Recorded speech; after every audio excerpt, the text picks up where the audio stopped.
ஜெயிலுக்கு போகிறதுக்கு முன்னாடி அவரோட இன்கம் எவ்வளோவா இருந்துச்சு, ஜெயில் போயிட்டு வந்ததுக்கப்புறம் திருப்பி அதே பழைய இன்கம் அவரால் எடுக்க முடிஞ்சதா இல்லையா அப்படிங்கிறத இந்த வீடியோவில் பார்க்க போகிறோம். வீடியோக்குள்ள லாஸ்ட் வீடியோ வந்து ஜெயிலுக்கு போகிறதுக்கு முன்னாடி அவரோட லாஸ்ட் மந்த் இன்கம், அதாவது $6000 இந்திய மதிப்புப்படி பார்த்தீங்கன்னா 5 லட்சம் ரூபா. ஸோ லட்சமாவது மினிமம் சம்பாதிச்சுட்டு தான் இருந்தார் ஜெயிலுக்கு போகிறதுக்கு முன்னாடி. ஷார்ட்ஸில் அவருக்கு வியூஸ் கம்மியாக தான் போயிருக்கு. ஸோ லாஸ்ட் மந்த்து பார்த்தீங்கன்னா எப்படியும் ஒரு 5000 ரூபா கிட்ட தான் வந்திருக்கும். ஸோ அது நமக்கு தேவையில்லை, எடுத்துக்க வேணாம். வீடியோன்னு பார்த்தீங்கன்னா அவரோட எடிட்டர் தான் எடிட் பண்ணி போடுறாரு. அந்த வீடியோவில் வர காசு எல்லாம் ஒரு எடிட்டருக்கு தான் தரேன்னு ஒரு வீடியோவில் சொல்லியிருந்தாரு. ஸோ அதையும் நம்ம எடுத்துக்க வேணாம், அதுலேயும் வந்து பெருசாக வியூஸ் போகல. ஸோ மதன் ப்ரோவுக்கு லாஸ்ட்டு 28 டேஸில் 50 லட்சம் வியூஸ் போயிருக்கு. ஸோ அதுக்குபடி கேமிங் சேனலுக்கு பார்த்தீங்கன்னா 1000 வியூஸ்க்கு மினிமம் 37 ரூபா தராங்க. ஸோ அதையே நம்ம எடுத்துக்கலாம். பார்த்தீங்கன்னா வியூஸ்க்கும் ஆட் ரெவன்யூக்கும் சேர்த்து மினிமமாக 2 லட்சம் வருது. அதுவே அதிகபட்சமாக பார்க்கலாம். ஸோ 300 ரூபா வரைக்கும் தரன்னு கொடுத்துருந்தாங்க, ஆனால் கண்டிப்பாக அவ்வளோ தரமாட்டாங்க. ஸோ நம்ம வந்து 150 ரூபா எடுத்துக்கலாம். ஸோ 150 ரூபாய்க்கு போட்டால் எவ்வளோ வருதுன்னு பாருங்கள், ஒரு 7,50,000 ரூபா. அதிகபட்சம் அவருக்கு ஒரே நாளைக்கு 4 லட்ச ரூபாலாம் சூப்பர் சாட் வந்திருக்கு முன்னாடி நான் பார்க்கும்போது. ஸோ மினிமம் ஒரு நாளைக்கு 10,000 வச்சுக்கோங்க, 30 நாளைக்கு 3 லட்ச ரூபா. அதில் 30% வந்து பார்த்தீங்கன்னா யூடியூப்காரர் எடுத்துப்பாங்க. அதில் 1 லட்சம் கழிச்சு விட்ருங்க, ஒரு 2 லட்ச ரூபா. ஸோ சூப்பர் சாட் மூலிமா ஒரு மாதத்துக்கு மினிமம் அவர் 2 லட்ச ரூபா சம்பாதிக்கிறாரு. இப்போ மெம்பர்ஷிப் பார்க்கலாம். 4,50,000 சப்ஸ்கிரைபர் வச்சுருக்காரு. இதில் எவ்வளோ பேர் மெம்பர்ஷிப் வாங்கியிருப்பாங்கன்னு அவருக்கே தெரியாது. நம்ம வந்து இருக்கிறதுலே ரொம்ப கம்மியாக ஒரே ஒரு %, அதாவது 4,50,000 1% மட்டும் மெம்பர்ஷிப் போட்டிருக்காங்கன்னு ஒரு கணக்கு வச்சுப்போம். எனக்கு தெரிஞ்சு ஒரு 2-3% போட்டிருப்பாங்க. ஆனால் நம்ம வந்து மினிமமாக எடுத்துக்குவோம். 4500 பேர் அவருக்கு மெம்பர்ஸாக இருக்க வாய்ப்பு இருக்குது. ஸோ மெம்பர்ஷிப் வந்து கேட்டகரியில் இருக்குது. 29 ரூபா, 89 ரூபா, 799 ரூபா, அந்த மாதிரி கேட்டகரியில் இருக்குது.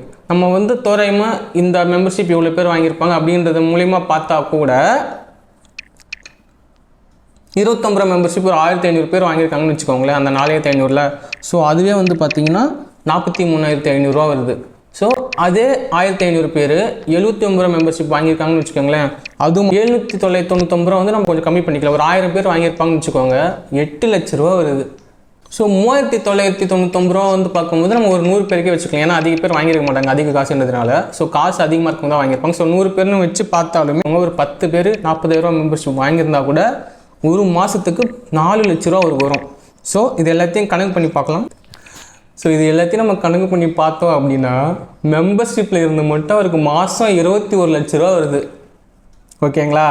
அதில் 30% யூடியூப்காரனுக்கு போயிடும். ஸோ ஒரு 16 லட்சம், ஒரு தோராயமாக 15 லட்ச ரூபா வச்சுக்கோங்களா.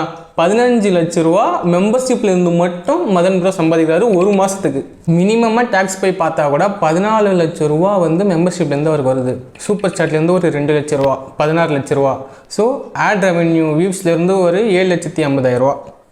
இது மொத்தத்தையும் நம்ம டோட்டல் பண்ணி பார்த்தா அவரோட மாத வருமானம் எவ்வளோன்னு பாருங்கள். ஸோ கிட்டத்தட்ட 23 லட்ச ரூபா வருது.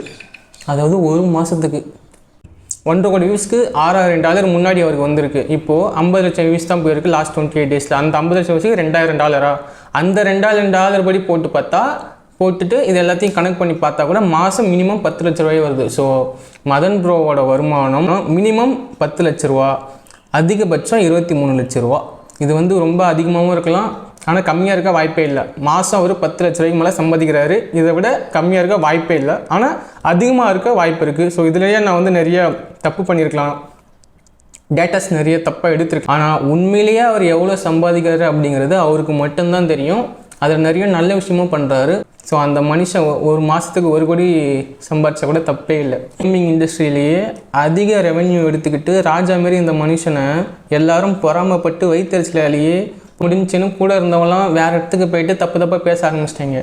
ஒரு வருஷம் கழித்து எங்கே விட்டாங்களோ அங்கேயே திரும்பி வந்து நான் தாண்டா அப்படின்னு நின்னாரு பத்தியா.